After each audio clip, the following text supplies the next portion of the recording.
So with that, I just want to jump into today's conversation. I'd reached out to Sung. Sung and I actually met for the first time in Nashville. I don't think we'd had an opportunity to actually meet in person before Nashville, and took a picture together. I remember that, and just had a chance to chat a little bit.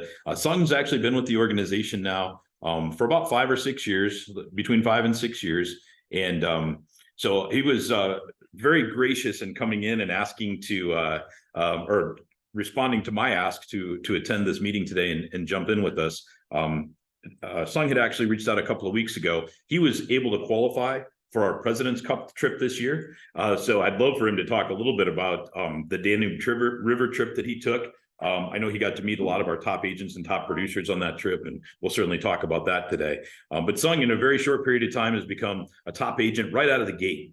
And he'll kind of talk to it a little bit, but he had some really big success in his first AEP season, and then has transitioned into a sales leader role and taken over an existing sales team that needed some additional leadership. And so we'll kind of talk through what that looked like a little bit for Sung and as well. So Sung, welcome. Thank you for being here. We very much appreciate your time today. I'd like to just kind of start off by just asking you, everybody's got a story and a uniquely different story on how they got to where they're at with health markets. So I'd love to just take a little bit of time and have you tell us your health market story. Okay, so this, if you don't mind me kind of spending a little bit time on this is kind of a backstory. I'm 50 years old. I was born and raised in Tulsa, Oklahoma. I have a Korean dad who's from South Korea, and my mom's Japanese, who was born in America. She's kind of Americanized, but I was born into a kind of a strict family, right? Like, he's a Taekwondo grandmaster, very, very, just hard-nosed businessman. He became very successful, but I did Taekwondo for my whole life, and it kept me in shape, and it did a lot of good things for me. But I struggled with my own identity, because I just felt like I was called to do something else, so, to make a long story short on that part of it, I went through a really long, dark period of my life where I went through some addiction problems, and that went on for quite a while. Right. And it really wasn't until after I became 40 years old that I kind of started to grow up and decided I was going to take ownership over my life and become a man. Right. So long story short about that, I get sober and I'll be celebrating 8 years of sobriety with no drugs or alcohol as of November 1st, which is a miracle. That's awesome. But in the process, I met a guy named Brett Casey, who was my sales leader. And this guy was making $1 million a year, 7 figures a year. And I'm like, dude, I want to try that out. Right. So I get in contact with him. I get contracted to be on his team. That's kind of how I started at Health Markets. And I started with no money. Like, I had like a few $100s in my bank account. I think I had a food stamp card also, right? That's kind of how my life was at the time. I was driving a crappy car, and all I knew is that I wanted to make $100,000. All I knew is that there's these guys before me that were making good money, and if I could just make 6 figures, right? That's all I really cared about, is because $20,000-$30,000 is pretty good to a drug addict, right? So when you come in and you show up to the office, your sales leader works with you. You get to listen to him.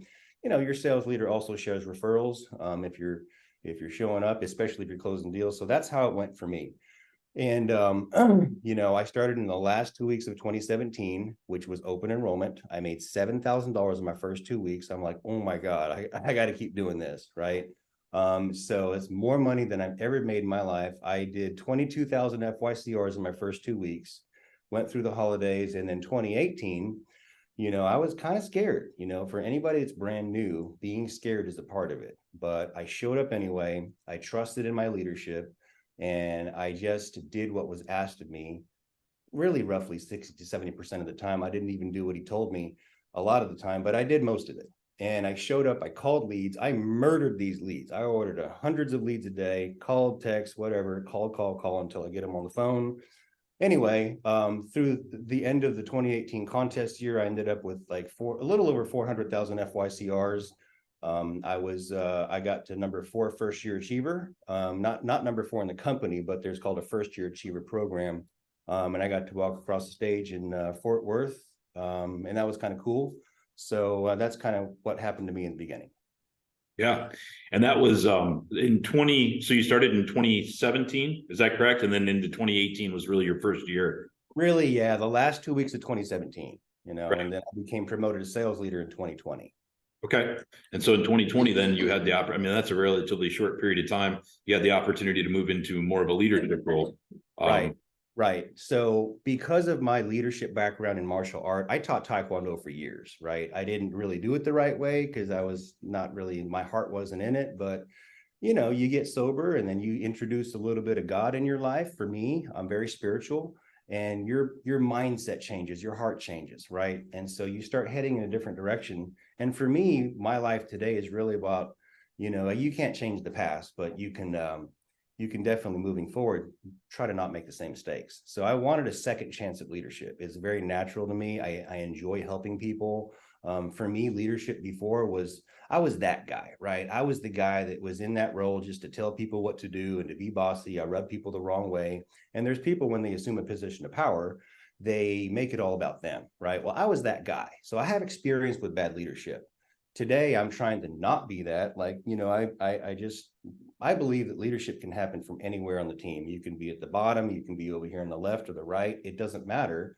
You don't have to have the title of executive sales leader to be a leader, right? And so for me, that's kind of really what it's all about, is I believe that my role is to lift people up and really not make it all about me. And it's the people that follow you, it's how well they're doing. That's kind of signifies, what your leadership is all about. Yeah, absolutely agree with you. So you've obviously had an opportunity to get deep into the health markets culture. I'm just kind of interested to hear a little bit more about maybe the Danube River trip. You've, I think, in the last, well, since COVID, had an opportunity to meet a lot of people across the country. What kind of makes it unique and special to you? It's really, I talked to a guy in Nashville at Celebration who was with State Farm for 30 years. He said, all those top guys, they keep everything really close to the chest. They don't share anything. And they just kind of, they feel threatened by other people's success. And that's completely the opposite here at Health Markets. Like, for the most part, I haven't run into anybody. I actually do this same kind of invitation. I had Chris Howell on our call. We do it on Mondays, but I've never been told no by anybody. We had Tasha Riggs, we had John Jacoby, we had all kinds of people. Gary Buverhoff spoken twice to our group, and I just try to mix it around and get these. Anyway, so that's what makes, for me, what makes us special. And there's this saying that goes, a rising tide lifts all ships, right? And so, everybody that I run into, especially on the Danube River cruise, like Don Larson, by the way, is going to be a real treat. Like Don, I got to hang out with Don. He was trying to get me to buy these expensive watches because, but he's really a lot of fun. He's just, yeah, he's a rock star. And then Kyle's really cool too. Kyle is just very, just all around good dude. But I met Ray Plagans. I had a little bit of an interaction with every single Health Markets person there, and most of their spouses. And what I can say about that, just by the way, though, for anybody that doesn't know, the President's Cup is a trip where, Nashville is a celebration trip. It's got about the first couple hundred qualifiers in the company. You can go and celebrate and be rewarded for your achievements. And then the President's Cup is a tighter group where it's right around the top 30 sales leaders, producers, and TVPs. And this was an international trip where, everything was paid for by the company, your plane ticket and everything. The Danube River it's not like a Carnival cruise. It's a lot different. The Danube River stretches across, like, we went from Munich, Germany, unpacked one time, got to experience excursions in 4 different countries. We went from Munich to Vienna, all through Austria. Went through Slovakia and ended up in Budapest, Hungary. And it's quite literally the coolest thing I ever experienced. On my own, I've never would have thought to do anything like that. It's a really headache to schedule the hotels and figure out all the logistics and stuff, but I didn't have to worry about that. Kelly Moore, who's in charge of she's a director of contests. She had all that laid out for us, and all we had to do was show up. And we basically cruised on a river and then got off on the ports and then checked out the towns and did some shopping. The coolest thing for me is I got to hang out with John Jacoby, who I highly respect. He's does just about as good as anybody in the company. And he does everything right. He's very smart with his money. He invests it, and he's got not a huge team, but they produce really, really well. But there's people like that also that I've observed. Serena Heckathorn, she's got several sub agents, and she's runs her business that way. Rick Bell, he teaches his people to open up a storefront, market to that storefront, and then 3 or 4 years later down the road, they don't have to call any leads. So, I got to see how all these people, and there's a lot of them that are $1 million producers. I got to see a lot of these people, how they all have great success, but they have found their own way. And it's at the same time, like they had people in their corner to help them. And that's, for me, what makes our company so special is there's nothing selfish about it. Like, I'm here today because, I want to support you guys and Silas and his group, and vice versa. I call and ask him questions, and we just help each other out. And we're a lot better off than keeping things private. And that's what's most important to me. That's what I love about this company. Yeah. Well, and I would absolutely echo that. I think one of the things that is unique, even within just my sales team or my territory, there's agents running this business in totally different ways, but within the same guide rails, right? We have agents that are 100% virtual, agents that are 100% in person, agents that work in a storefront 40, 50 hours a week, agents that never go into a storefront, and everything in between. We have agents that pound leads. We have agents that personally market and never call a lead in their life. So there's so many different ways to run a successful practice. And so, yeah, I would absolutely agree with that. Andy Choi told us on a Zoom call one time, however it is you do it, you're really doing two things. You're either finding people or you're either running an appointment. And if you're not doing one of those two things, you're really not working. Right. And that stuck with me. And that's really anything that you do, however you do it, find people and close deals, right? And you'll make money. Yep, that's exactly right. And I think that goes very much in alignment. I really focus our agents on 3 revenue generating activities: running appointments and marketing their business. Those 3 things have to be 40 hours a week worth of work, I believe, to find success. So I want to go back. You're one thing that's unique about you. I had Ronnie Bell on last week, and she's been with the organization for decades. So when I asked her how she started in the business, it was so long ago, and kind of same thing with me. 22 years ago, just a different world. The internet had just been invented and things like that. So right. Like your start is a little fresher, in that it's within the last 5 years. And I know you talked about that. You murdered leads. You went after live transfers. Like, you just pounded leads. I'm just interested in better understanding, what did that look like? Like, how many leads were you doing? How many calls were you making? What were those granular activities you did early in your career that really helped you launch things effectively? So the majority of it was, I would just literally show up at the office and I would pray to God on Sunday, but God, because I didn't know if I was going to make any money or not, right? But I would pray about it and I would say, God, please help me make some money this week. That's literally what I did. So I showed up at the office on Monday.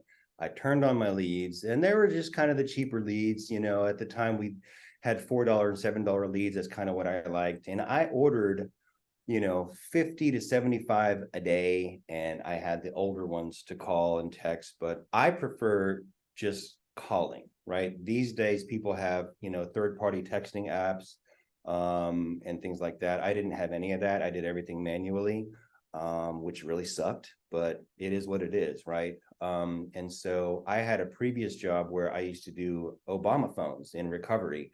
I went through a couple crappy jobs, but I don't know if you guys know what the cheap government phones, if you get a job doing that, you can go out and give out phones and get paid $20 every time you give out a phone. And I used to go drive out to a different town 2 hours a day, and I used to go knock on 100 doors a day and make $400. Well, in my mind, I'm sitting here going, well, if I order these 50 to 100 leads a day, that's where the thing where I don't have to go out and drive, and it's the same thing as knocking on doors. So that's the kind of mindset that I had, and I was just fine sitting on my butt, talking on the phone and texting and that kind of thing. So that's what worked for me. My sales leader instructed me to call your leads back 6 times. I was really bad about that. I would call, and get somebody in the line and close them, right? And then call. And my goal was to either get 1 deal a day or schedule 2 appointments. That's what my sales leader taught me. And if I didn't do that, I had to make up for it the next day.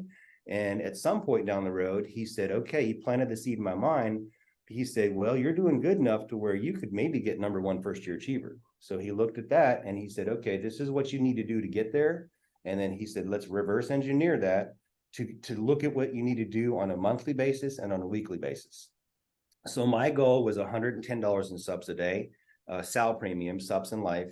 And then at the really what I wanted was I wanted to do 10,000 FYCRs a week. Okay. And I was doing that. Sometimes it was 5,000, sometimes it was 18,000, but on an average, it was 10,000 FYCRs a week. And once I got that going in that rhythm and that momentum, you get these sales and like, cool. Okay. Well, you know, you get referrals and it just starts blowing up from there. I did in Oklahoma, we're big on Native American ads, Facebook ads, because we have a lot of Indians here. It's a deal where they can get a zero cost share if their household income is under 300%, and everything's covered 100%. The walk and talks, I did that a lot because I had a previous job where I went out and talked to people, so it didn't bother me. So I would get out of the office once or twice a week, and I would put something really nice on, spray on some cologne, put some business cards in my pocket and walk in. And Paul Kaler has these walk and talk surveys. This is, hey, we're just kind of canvassing the area. We just wanted to know, you know, what you guys have in terms of benefits and if you're completely happy. And that got me out of the office, and it just kind of mixed things up, kept things fresh instead of me having to just pound leads all the time. But I would say probably 80% of the time it was leads, calling and texting. And then social media was good, walk and talks, and then referrals.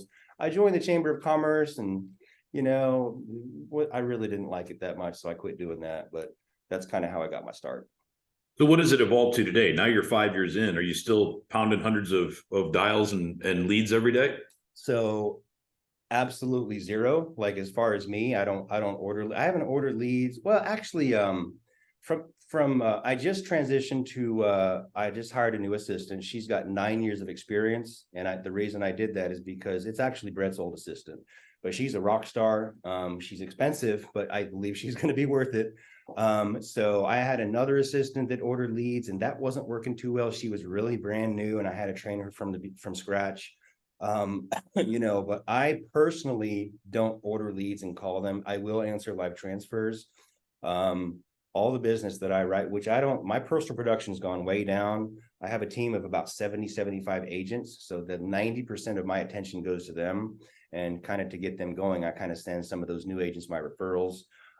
So as far as ordering leads for me, I don't personally, but I have an assistant that does, and she'll work them and, you know, schedule appointments that way in combination of with that, and also work in my existing book. Right. What does it look like for you and your team as far as virtual versus in person? Do you have storefront locations? Can you talk to that a little bit? Yep. So we have a corporately owned storefront that I'm sitting in right now, and it's about 2,000 square feet. It's in a very, very good area. You know, when COVID hit, we went all virtual. And then for myself, although I do have a team in Oklahoma City, we run our sales meetings with five sales teams in Texas. So because of that, as far as meetings, we do have a Monday call very much like this that we do 100% remote. And I have a fair amount of agents on the team that are pretty self-sufficient. So they don't really need anything from me. So I don't interact with them a whole lot. We just kind of go to lunch here and there. But the new agents, like if you're brand new, you can't sit at home, right? That's just my opinion. You know, there's too many distractions. There's a refrigerator full of food. There's a TV, you know, and so you got to come in the office. But that's something we started doing about 3 months ago. And, you know, that's how I grew up in the business, is at the office. So that's a big, big, big deal, because you get to hear them make phone calls, and they're going to say something wrong 90% of the time. So I can go over there, I can coach them and say, hey, this, or I could just take over the phone call and close the deal for them. So in person is, for the new agents, is what we do. Sometimes they come, sometimes they don't, but that's what we're moving in that direction. Yeah, absolutely. So I know we talked a lot about leads and things. I know you're driving a lot of referrals, and so I know you said you're probably bringing in between 100 and 150 referrals a year. And I think, you know, the thing I've always said is, referrals come from being referable, right? You have to have a good process. You've got to have good service. It's all aspects of, taking a client from cradle to grave and it being a good experience for those clients. You want to talk a little bit about how you're driving referrals and how that's grown from where you started 5 years ago? So in the beginning for me, it was just get a sale, just get a sale, just get a sale, just make some money, right? Like I just wanted to go for that advance. Today, and we teach this to our new agents, is if you're emailing, you say, hey, I'm following up and I'm trying to, people can sense that if you're desperate, if you're also not authentic, and unfortunately, we work in an industry where we're lumped into a category maybe just a little bit higher than used car salesmen. And it's not because of us, it's because of everybody else out there that sells this junk insurance. Okay. And I'm not going to name any names, but if you've been around for a little bit, you know what I'm talking about. But there's a lot of scams on TV. There's a lot of, just junk. And so for me, I really, what I try to do, especially with the Medicare people, and I tell them this, I want to treat you just like my mom and dad. Right. If I can help you, cool. And if I can't, well, I'm going to tell you that. And I'm going to say, you know what you have from your employer is a lot better than what I have to offer.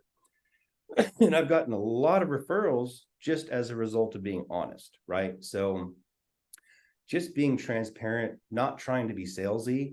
What I've learned from the people that have been doing this longer than me, people like Gary Buverhoff, is really we're just like a financial advisor, but we're using insurance products. They're going to come in, we're going to assess their needs, and the more you can just kind of be of a neutral standpoint, and you're going to fact find thoroughly, you're going to position, follow the health markets process, which it does work. But that's kind of where I come from, is like, I'm going to do my best to uncover the needs and help you go in a direction based on all the products that I offer. And I'm going to transfer as much risk from your pocket to the insurance company's pocket at a rate you can afford. That's really what I'm trying to do, and get them on board with that concept. And if I can do that, at the end of the day, they will be happy, right? And also after the sale, follow-ups are important. A lot of people, especially when I was brand new, I was like, selling these $500 and $600 sup deals and then hanging up the phone, hoping I'd never have to talk to them again. Well, your mindset shifts, over time. And what I learned is there's no sense in writing something that's going to fall off the books, because you're working twice as hard or 3 times as hard as somebody. There's people in the company, that I've probably written about 50 or 60,000 FYCR so far this year. That's not a lot. There's people that have written 200,000 FYCRs that have fallen off, right? So 2 and 3 times is more, and they're working a lot harder. So that's pretty important. But at the end of the day, there's people that aren't with the company anymore because they try to just kind of cut corners, or they shortcutted something here, or maybe they were shady about this and that, and it's really about managing your ego. But you really just want to do people right. And what Silas just said, like, if you're not getting referrals, is because the experience that you had with your client was not powerful enough for you to warrant getting referrals, right? So really what it comes down to is you got to treat each person like an individual, and like a case, make them feel special. And just, like for me, I don't know if like around here we have a place called Mahogany or the Ranch Steakhouse. Like they're, $90, $100 steaks. When I go to that restaurant, in between my salad and whatever, I'll drop breadcrumbs all over the place, and they'll come in with a little scraper, and my water never gets empty. Well, if I go to Chili's or Applebee's, the service is just a fair amount subpar compared to that. So I kind of think of myself as a high-end restaurant that's going to provide you with, excellent customer service. They're going to get all the right treatment. They're going to get phone calls, return phone calls right away. And that's something that helps me to be referable. Also on social media, I try to friend my clients, and when I'm on social media, no matter how badly I want to say something bad about the government, I don't, right? I keep it clean. I used to post pictures of my dinner, that kind of stuff.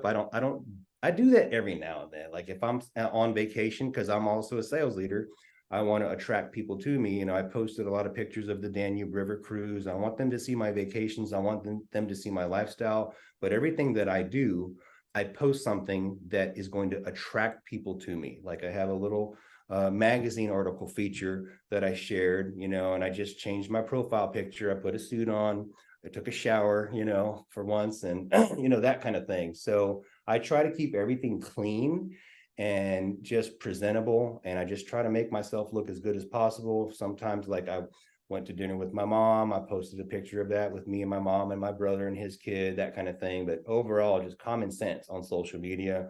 And that they people, my clients see that, my agents see that, and they're like, cool, like, this guy's not posting vulgar stuff online, or girls in bikinis and stuff like that. Like, just keep everything clean. And that helps me out too. Yeah. Well, and I've always told agents, I don't think people refer to business as usual. They do refer business, though, to an exceptional experience. And so you figure out, how do you build that image, and how do you build that exceptional experience for every client that engages with you? Right. You've done some local marketing things. You've got your magazine, you do a spotlight feature. I know you're on the local news channel. You've engaged there as kind of a subject matter expert. You want to talk a little bit about the local marketing you've been doing and what's been effective there?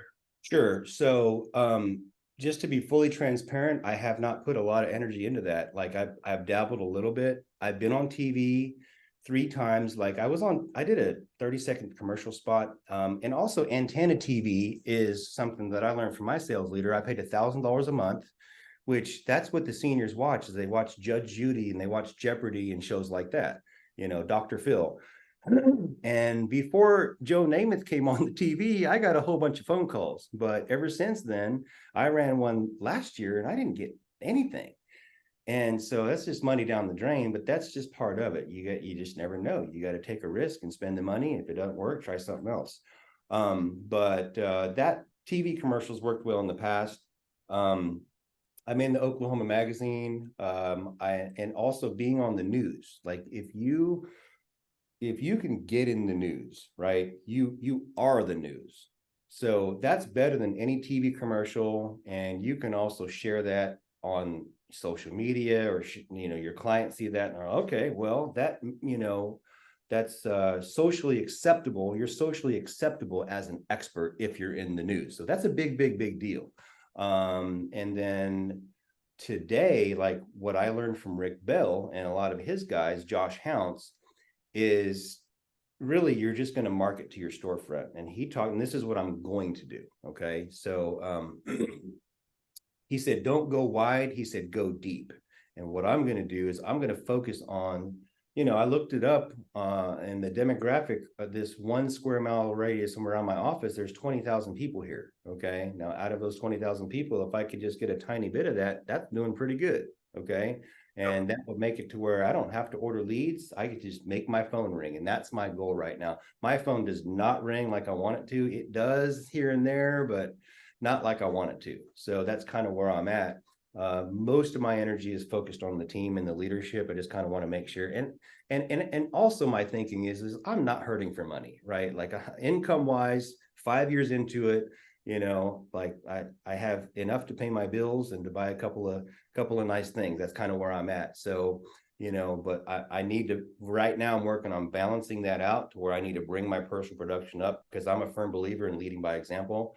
But what I'm going to do, I've hired an SEO guy to do a new website, and he, getting your Google listening to the top, or because if you're on page 10 or 26, it's as if you don't exist, right? So you want to be, have Google reviews and all that stuff. And then I'm going to do a billboard, radio, shopping carts at the local grocery store, anything that I can possibly think of where the universe is telling these people to call me, right? That's my goal. And Rick Bell talked about his wife, Roni.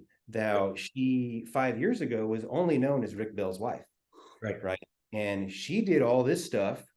And today, I think she's got it written about 400,000 FYCRs on the year so far. That's pretty good. Like, that's, she might get up to 800 or not, or a million. That's pretty good. That's making some good money, right? So I talked to these people on the Danube River cruise trip, the President's Cup, and it's really cool for me because before I thought that $100,000 was a lot of money, which it is. It's a lot of money. But I'm in a position now where I've eclipsed that. Like, it's kind of like, well, I'm not ready to retire yet. I'm not done, and I see these guys doing this. and it gives me hope. That's what the relationships on that trip and being here with you guys give me, right? It just kind of, we all help each other out. We all give each other hope. And I'm like, well, if that guy can do it, I can do it. That's my attitude, you know? So if I put these things in place and I just work really hard at it and just show up and not be lazy, which I'm lazy too, but you know, that's a human tendency. But I'll listen to, like, Atomic Habits has changed my life a lot. I've listened to that audiobook like going on 3 times now. And that's big, big, big. So if you ever get stuck, listen to an audiobook, and it'll change your thinking. It'll expand your thinking. But that's kind of what I'm doing now in terms of marketing. Yeah.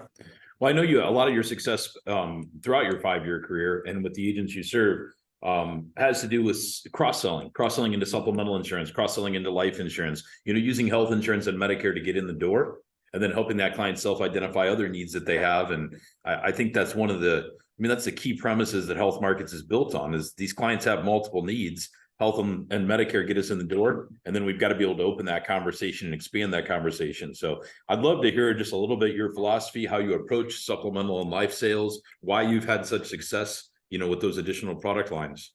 Okay. So I'll start off with the under 65 market. You have to position, okay? You have to fact find thoroughly. And what I notice new agents do when they come in is they get into the quoting right away. You know, what's your name? What's your date of birth? What's your income? How many people need insurance? And they start talking about gold, silver, and bronze plans, and they kind of take the path of least resistance.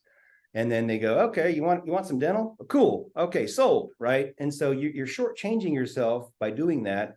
And also it's your mindset.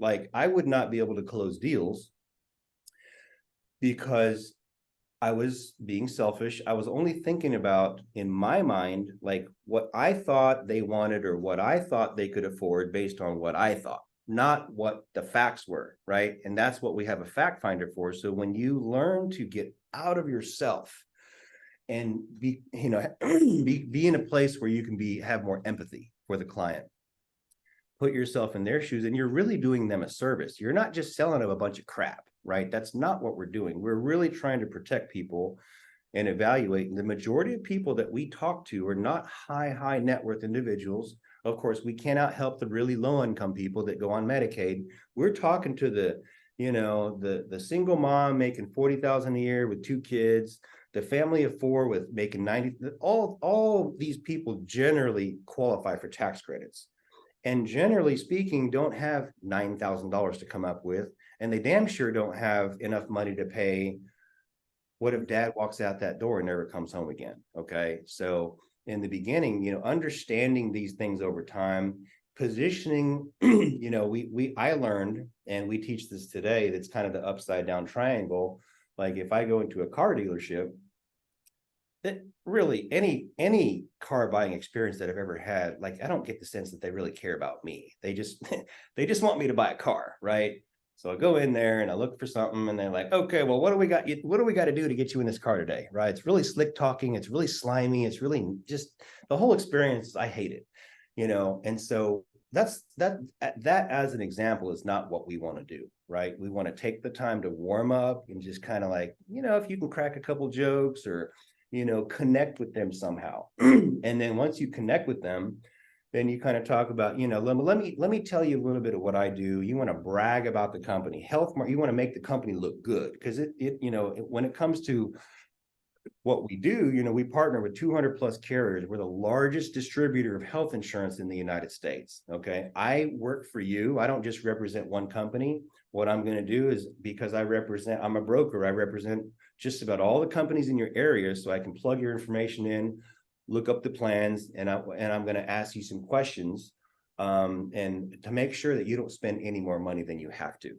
And at the end of it, I'm going to make a couple recommendations, because I have access to hundreds of companies and literally thousands of plans. Okay. And so instead of you going onto the internet and buying it yourself, what I'm going to be able to do is I'm going to come up with some solutions where this is me allocating your dollars in a smarter way than you going onto the internet and buying it yourself. That's kind of what I say.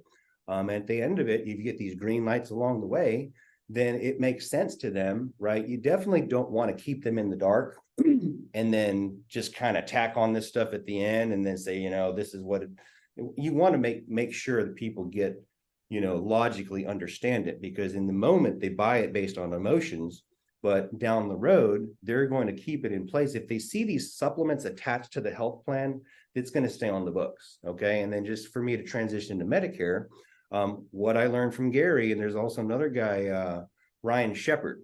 I don't know if you guys know him, but yeah, I do know Ryan. Great dude. Ryan, I use his system where he positions as, so if they're turning 65, unless they're a D-SNP or just in a really unique situation, they buy the cancer in the hospital every single time with an MA plan, every time. Okay. And so how I position that is, okay, well, I talk about, now if somebody's really, really sick, then, you know, or if they really adamant about getting a med sub, then we'll go that direction. But I'll say, look, you know, I'll talk about the A and the B, you know, I'll talk about the eligibility and just kind of all the compliance type stuff, right? And then, you know, I'll talk about the original Medicare. You have $164.90 a month. You have your med sub cost is roughly $120 a month, give or take.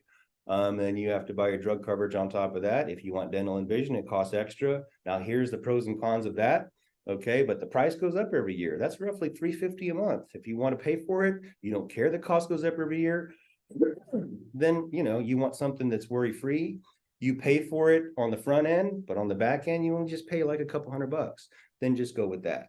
Now, a lot of the times what happens, people will spend 10, 15, 20 years and pay thousands of dollars in premiums and not even use it. Okay. But you have this over here where you have the MA plan by itself, and then you have the MA with the cancer in hospital, you know, and just like Gary, just like Gary taught us how to do it, that's what I do. And it works, you know? And so I talk about the, you know, you know, the structure of the plan, the MA plan, the out-of-pocket.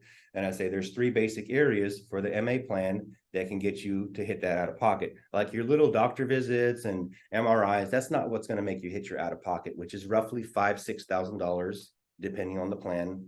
And then say, look, you know, if you're hospitalized, you know, the first 5 or 6 days, you have a copay of roughly $300 a day. Okay. And I just simply ask them, if you had to come up with $1,500, how would that affect your finances? And I just pause and let them answer. And, you know, you know, if you're in person also, you can kind of read their body language too. That's why I like being in person. But, you know, if they're kind of like, I don't like that, then I know they're going to buy hospital-wise, right? And then the skilled nursing, the first 20 days are covered with a $0 copay. And do the math on this, the $196 a day for 20 or 25 days, that's $4,000 plus, okay?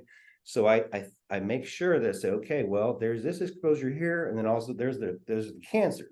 So if you have cancer, we talk about, now the rules are changing in 2024, but still there's things that are not covered by health insurance. There's things that are out of network, you know, and chemotherapy is 20%. So if you had to come up with your max out of pocket, maybe you get cancer in November, you know, it doesn't always strike in January, you know, it might carry, you're going to hit your maximum out of pocket in 1 month or 2 months, and then carries over into the next year. Say if you had to come up with 10 or 15 grand, and then you have your drugs to pay for, there's a drug called Creon that you'll go straight through the initial coverage stage, straight to the donut hole, and hit the catastrophic, which 5% of 10,000 is $500 a month.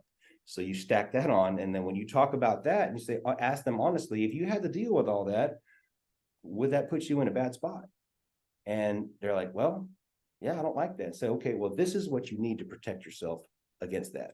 And they're like, okay, you can do the 0, and it has all these benefits, dental and vision, you get all the bells and whistles, or you can do this, and it's like $60 a month versus the $350.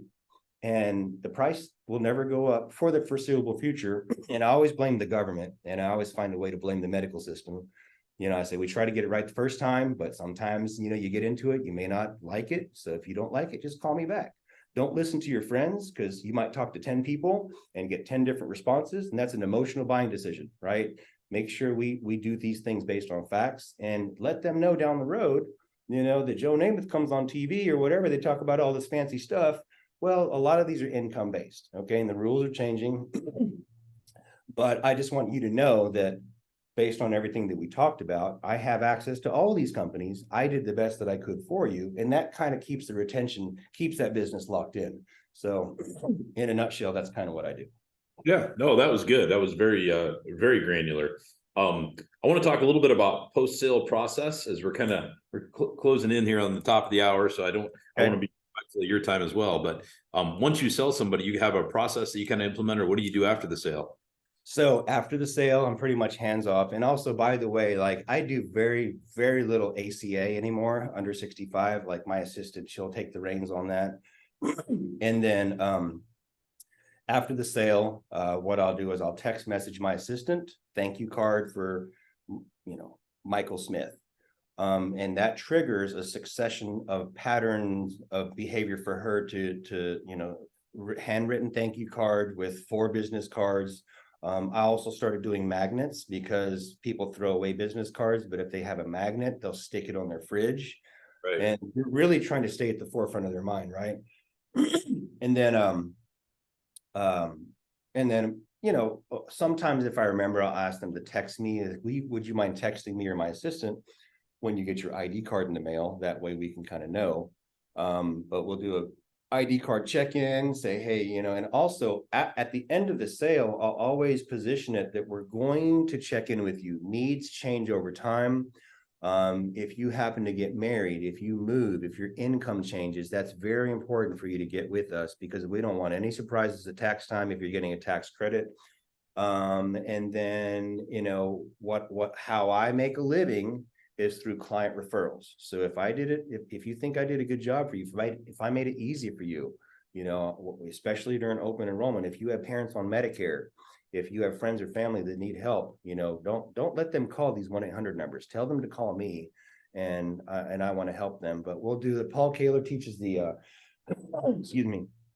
Paul Kaler teaches the 30-60-90, where you check in with them and it works. Okay. So if you're making sales and you're not following up, that after the sale customer service is what promotes the longevity of your business. Okay.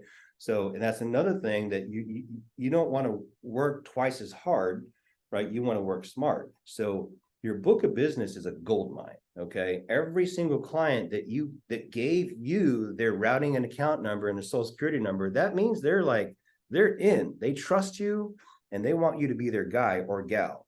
And so moving forward, that book of business, excuse me, that book of business, you can get a lot of things from that. Also, I train her to ask for Google reviews. That's big. I train her to ask for referrals again, and then they maybe send them a link if the feeling is right. We also want to, if they're have grandkids, get them in a good emotional state. People like to talk about their kids and their grandkids, and then we don't want to say, well, we have this insurance in case they die. We don't want to say anything like that.